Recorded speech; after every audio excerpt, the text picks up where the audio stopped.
that God does not exist. The number one biggest one is obviously just the lack of any evidence whatsoever. Well, let's see what evidence we do have. In relation to God, of course, there's not really evidence per se, because you can't put God in a test tube. You can't perform tests on God. You can't put him in a finite box and say, here's God, I found him. We can't comprehend that. So let's go to the claim of Jesus. Did Jesus actually exist? Did Jesus have the actual claims that he rose from the dead? And when it comes to Jesus, we have a lot of non-biblical accounts, including the biblical accounts, Matthew, Mark, Luke, John.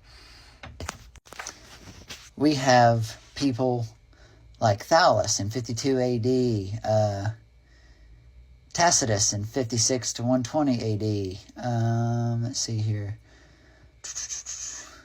Phlegon in 80 to 140 AD. Pliny the Younger.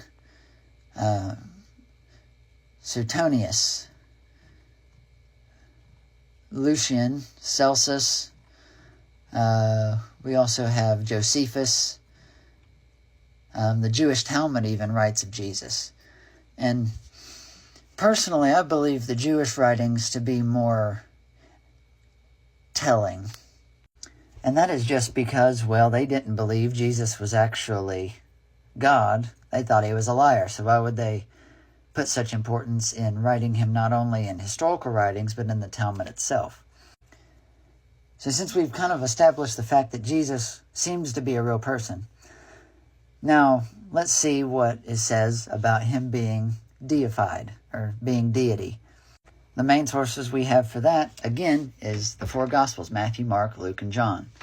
How do we know they're reliable? Well, this may sound a bit counterintuitive, but they differentiate in some ways. Some of them tell the same stories, yes, but all of them have differences, little differences in them, to where you can tell it wasn't corroborated. Because it's just like when you're looking for a criminal, and you're, at a crime scene or something like that, and you're getting all the alibis. If the story's all the same, that raises red flags, because you know that they were not really telling the truth and corroborated, because, well, everyone will see it from a different angle, different perspective. People see different events. People will hear of different events, things like that. So the differentiation between them is very compelling. And then we have the miracles of Jesus. We have attestations of the miracles of Jesus, speaking specifically of the death, burial, and resurrection. One of those actually being from a historical writer, where he records that the sun was dark from the 6th hour to the 9th hour, which is from noon to 3 o'clock, which coincides with what happened at the crucifixion of Jesus. And then we have the resurrection of Jesus, which is the most hotly debated topic of Christianity. If you can disprove the resurrection, you can disprove Christianity, and the whole thing's a farce. It's nothing. But all the evidence that we have in the Gospels show that this actually happened. Because Roman guards, if someone came and stole the body, they would be executed. So they definitely wouldn't be lying there. Oh, someone just came and took the body. We don't know what happened. And then that was a scandal in the time, because the Jewish leadership thought the body was stolen. And then one of the most compelling parts of it that scholars use is that it was discovered by women. If it wasn't a true story, why would they keep the detail that women discovered it in there? Because at that time, women's testimonies were seen as second class, second level, not as important as a male testimony. And then you have details after the fact, where he revealed himself to his family, his followers, and even 500 people at once, and more than that around than before his ascension. So yeah, hopefully that makes sense as far as evidence is concerned. And once again, I'm posting this not to slander the person for posting this video, but just as a talking point. You have a blessed evening. Paradoxes that arise from the existence of God, such as the Epicurean paradox or free will versus... Alright, this is part 2 of 6. This time he's discussing paradoxes, such as the Epicurean paradox or free will versus an all-knowing God. So let's look at each of those and see how it fits. First off, the Epicurean paradox is a paradox that if God is all-knowing, all-powerful, and all-good, why does evil exist? And if God is willing and able, why doesn't he stop evil? And if he's able to stop evil, but doesn't want to, then he's just a malevolent, evil person, right? Well, no, this actually, believe it or not, points to the goodness of God in a way. And it all goes back to the phrase free will. So what is free will? That God gives us the right to choose. And that could be something as simple as what you're going to do that day, or if you're going to drink a Pepsi or a Coke, or if you're going to punch someone in the face or not. And if there were no free will, we'd all be robots, which would be even more unfair and even more hated in a way, because we wouldn't have freedom to do anything. We'd just be robots. But God gives us free will to where we can choose to do whatever. And then getting into free will, we'll look at his second part, free will versus an all-knowing God. What I'm assuming he's talking about here is, how can we have free will but God be all-knowing? Well, the answer to that's simple. The answer to that is simple. God knows what we're going to pick, but doesn't change it. That's how he can say we have the free will to choose him or deny him, but he's also predestined us because it's played out and he knows how it's going to play out. That's how we have things like prophecy and things like that. So once again, there's no problem or paradox or anything like that there. God. Then there's scientific reasons for things, such as the Big Bang Theory, string theory, evolution. Here's part 3 of 6.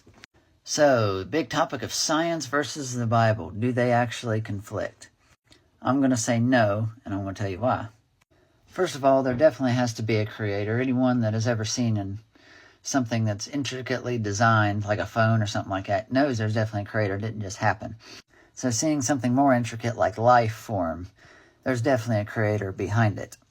Because if not, then inintelligence made intelligence, and that has never happened, never been observed, ever. Intelligence always comes from intelligence. And then with creation. When God said he made the trees, it said they were already mature with fruit on them. So they didn't start out as saplings. They were fully grown trees.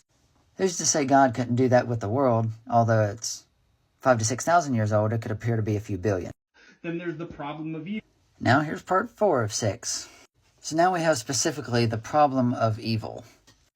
Once again, as discussed in part 2 of this 6-part series, I believe, looking at each one of these pieces that he lists, that evil is a part of free will. And if free will was not free will, then we'd all be good. But obviously we have free will.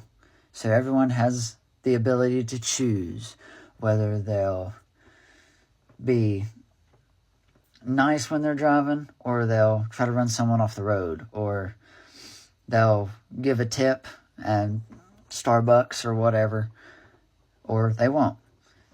It's your choice. It all leads up to human choice. But as even we see, no matter what religion you're from, you see that humanity is flawed or tainted or bad.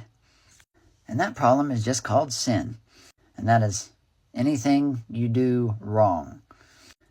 And when it comes to wrong, what is wrong? Well, it's a set of universal things that everyone perceives as wrong, which in a way in itself is another showing that there is a creator, because we all have these same moral compasses, if you will. But yet, all the wrong is ingrained in us. From a young age, you can lie, steal, get angry. That wasn't taught to you. You didn't learn that from somewhere. It just came natural. So we have a problem, a sin problem, a heart issue, if you will. And we needed someone to come fix it. And that is God himself. Came down in the form of Jesus, died, was buried, and resurrected again on the third day. And then fixed that problem, became our ticket out, I guess, for a lack of better terms, as far as sin is concerned. That he took it all on himself, and that whatever we do is covered. That doesn't mean we have a right to be evil or wrong all the time. That doesn't give us a license to be bad. No, definitely not. It makes us into a better person. The fact that Scripture is nonsense. Part 5 of 6. Alright, I'm not going to lie. This one kind of confused me a little bit. So, Francata, if you see this, I'd love to be able to chat with you and hear what you mean by this and get your thoughts on a lot of other things. But I'm going to give my interpretation of what he's talking about. And like I said, the creator of this video, sir, if you would like to comment if you see this, feel free. But Scripture is not nonsense. Not only is it not nonsense, but it's also very reliable. Because it's interesting, the timeline and the complexity of the Bible. That it was written over 1,500 years by about 50 different people. And it was even across 3 languages. We have Hebrew, Aramaic, and Greek. So we have different people, different times, different cultures, different languages. But it's all telling the same story. And that story is that there is a God that created everything that loves mankind. And it covers everything from creation to history, which is verifiable, to accounts of the Gospels, to writings to early churches. And the Gospels also being reliable. See, I believe, part 2 for this, I believe, or part 1. Yeah, I think it's part 1. Yeah, part 1. And it's just a very complex book. If you would have a human author write this, that it would be the most intricate work of literature we've ever seen. Because over the 66 books, 1,000 or 1,100 and so chapters, 30-some thousand verses, there are over 63,000 cross-references, which equals out to 2-to-1 ratio for cross-references to verses. It's the fact that there are too many different gods, and honestly a whole bunch of other reasons. Final part. Yes, there is a lot of gods. According to the Encyclopedia of Gods, there's about 2,500. So that's a lot to narrow down. How can we know one is just for certain? Well, that kind of leads to a process of elimination, if you will. There's 2 processes of eliminations that I usually use. The first one is what I call the sore thumb method. Is that if one sticks out like a sore thumb, that's probably the most compelling one to look at. And in this case, it's Christianity. Why is that? Well, most other religions will teach that we have to earn our way to God. But Christianity is different. In that we don't have to earn our way to God. God made a way to us. And that way is through Jesus, of course. And Jesus being the most reliable of the 3 parts of God, of Father, Son, and Spirit, is the Son, because he was actually human. And if he was right, then by logic, the rest of it's right. And that leads to way number 2. And that's what I call the person of interest method. I got this method from J. Warner Wallace in his book, titled after the same method, called Person of Interest. Finding who actually is God. And of course using Jesus, because of course he's the most tangible example since he actually lived. We have multiple sources that he did, multiple sources that there were miracles that took place. If you want a refresher on that, refer back to part 1 of this little mini-series here. But in that book, J. Warner Wallace, being a cold case detective, he uses the process of elimination, or the person of interest technique. And that is, he looked at all the major religions' gods. Like Allah, Zeus, Thor, things like that. I don't know if those are the exact ones, but he used a bunch of different gods and then made a list of all their attributes. And using his skills He knew what he was looking for as far as parameters for a person as a cold case detective. So he'd eliminate all of them that only had one or two of the attributes that he was looking for, but he'd keep in the suspect pool the ones that had more and more of those attributes. And funnily enough, J. Warner Wallace, being an atheist at the time, found out that all the attributes of these different people were aligned perfectly in Jesus.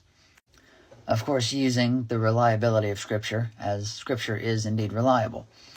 So that is my explanation of the different gods thing. And there's also a video on YouTube, I believe. It's C.S. Lewis's argument where he proved God, the existence of a God, and specifically the Christian God, without even using the Bible. So if that would be interesting to you, look it up on YouTube. I think it's like C.S. Lewis proving God without Bible or something like that.